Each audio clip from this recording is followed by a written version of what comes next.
Assalamualaikum warahmatullahi wabarakatuh. Selamat datang di Bicara Pajak. Bersama saya, Faris Sustian. Di video kita kali ini, saya akan membagikan tips seputar e-faktur, yakni bagaimana cara untuk mencetak lampiran formulir A2 di e-faktur ya. Karena kalau sekarang untuk pelaporan PPN itu kan menggunakan web e-faktur, yang mana pada saat kita mau mencetak dokumen, biasanya yang tercetak itu hanya induknya saja dan biasanya lampiran AB. Sementara kalau yang lampiran lainnya, misalkan lampiran A1, A2, B1, B2, B3, itu biasanya tidak ikut tercetak. Nah, untuk cetaknya sendiri itu masih menggunakan yang e-faktur desktop, e-faktur yang versi desktopnya ya, bukan yang webnya gitu. Nah, seperti apa caranya? Silakan disimak pembahasannya berikut ini.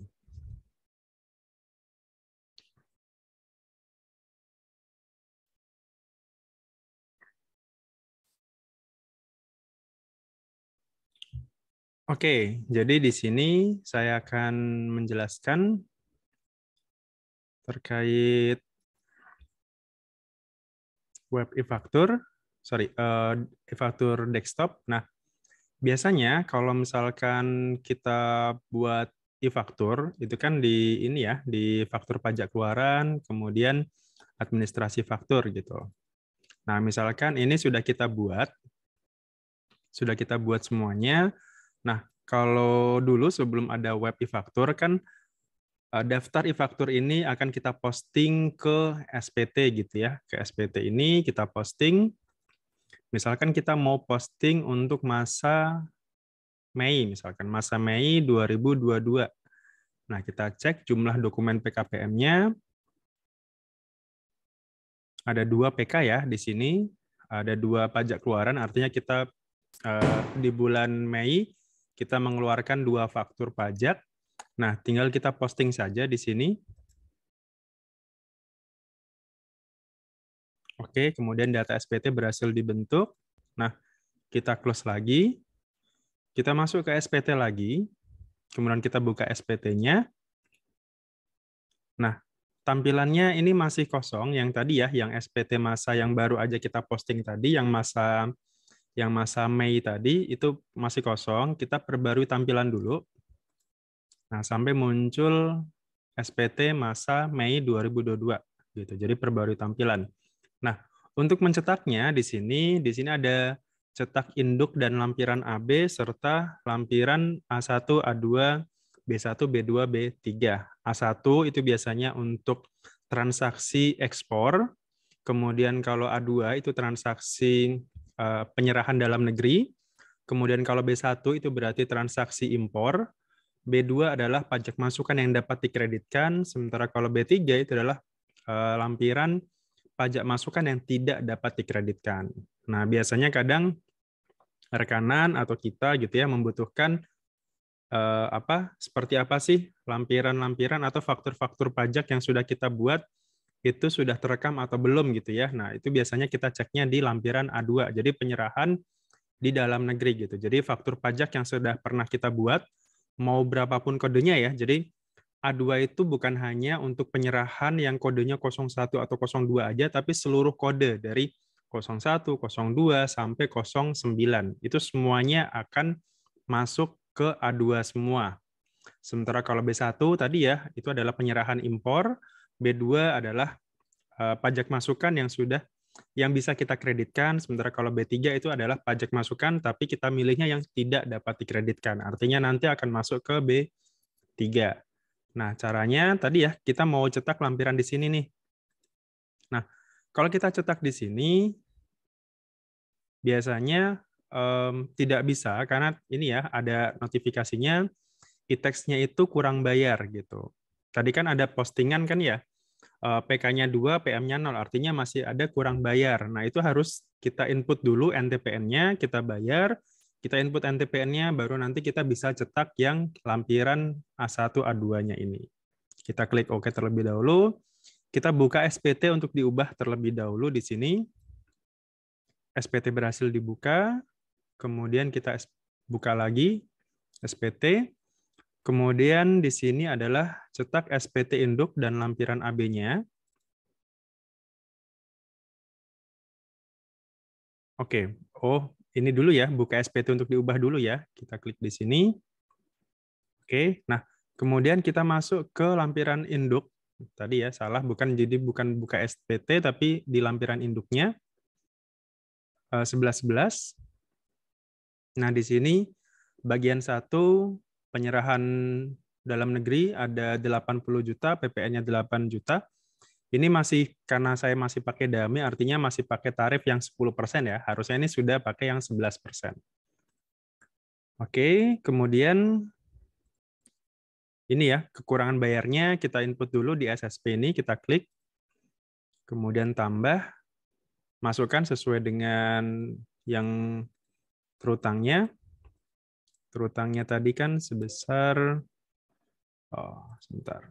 Terutangnya tadi sebesar 8.050.000. Oke, kita masukkan sesuai dengan, jadi harus sama ya, pajak setorannya ini 100, tanggalnya misalkan tanggalnya sekarang, NTPN-nya ya sesuaikan ya dengan data pembayarannya.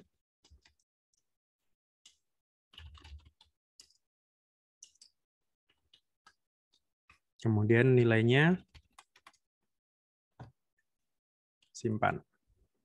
Oke, kita pilih no.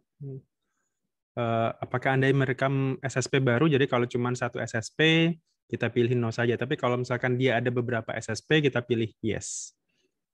No, tutup. Oke, ini sudah sama. Kemudian terakhir kita simpan di sini. Jangan lupa tanggalnya. Kemudian kita simpan. Oke. Kemudian close. Nah, kalau berhubung sudah kita input tadi bukti store-nya ya. Nah, sekarang kita masuk lagi ke buka SPT. Nah, sekarang kita bisa cetak di sini. Kita bisa cetak lampiran induk dan AB. Jadi, untuk cetak lampiran induk dan AB-nya bisa melalui web e-faktur atau bisa melalui aplikasi desktop di sini ya. Nah, sementara kalau untuk lampiran yang A1 sampai B3-nya itu bisa kita cetak di sini. Kita cetak saja. Kemudian kita simpan di mana gitu ya. Lampiran A2 gitu misalkan. Kemudian kita katakanlah simpannya di desktop.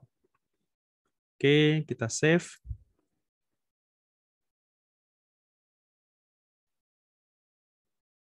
Oke, kemudian kalau sudah, tinggal kita cari yang tadi.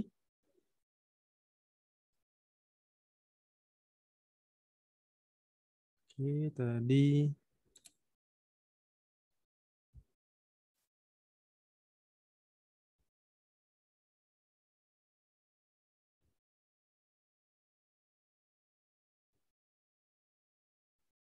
Oke, jadi kalau sudah, tinggal kita cari aja yang apa lampiran tadi yang kita simpannya di mana, misalkan di desktop tadi ya. Nah, bentuknya akan seperti ini nanti.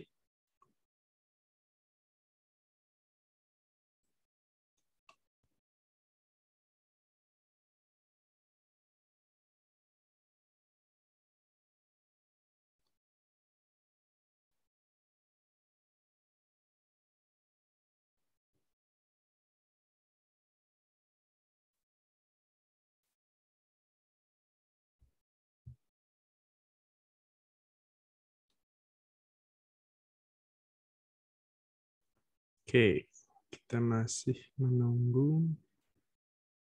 Nah, ini adalah bentuknya. A1-nya ini masih kosong ya, karena tidak ada transaksi luar negeri atau tidak ada transaksi ekspor. Kemudian, nah ini adalah transaksi A2-nya. Di sini ada 2 transaksi. Katakanlah ini yang satu faktur pajak, yang satu faktur pajak pengganti ya, gitu. Jadi sebenarnya cuma ada 1 transaksi aja. Kemudian B1 ini untuk pajak masukan impor.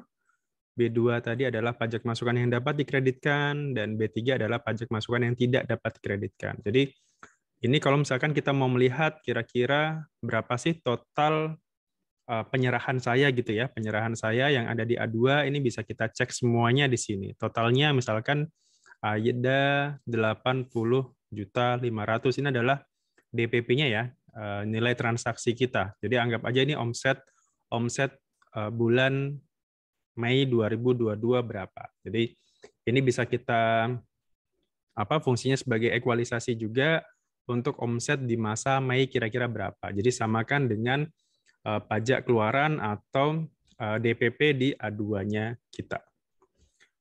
Oke, barangkali itu untuk tips sederhana. Mungkin Bapak Ibu mungkin sudah ada yang paham juga, tapi mungkin bagi yang PKP baru atau yang baru merintis usaha gitu ya, mungkin barangkali ini terlewat infonya. Jadi ini bisa digunakan, bisa Bapak Ibu gunakan misalkan untuk menghitung, untuk melihat berapa sih jumlah transaksi saya di bulan itu, kemudian berapa sih nilai perolehan atau peredaran usaha yang ada di bulan itu. Gitu. Semoga informasi ini berguna bagi Anda, khususnya Anda bagi yang statusnya sudah PKP, pengusaha kena pajak. Terima kasih atas waktunya dan sampai jumpa lagi di video saya berikutnya. Assalamualaikum warahmatullahi wabarakatuh. Salam.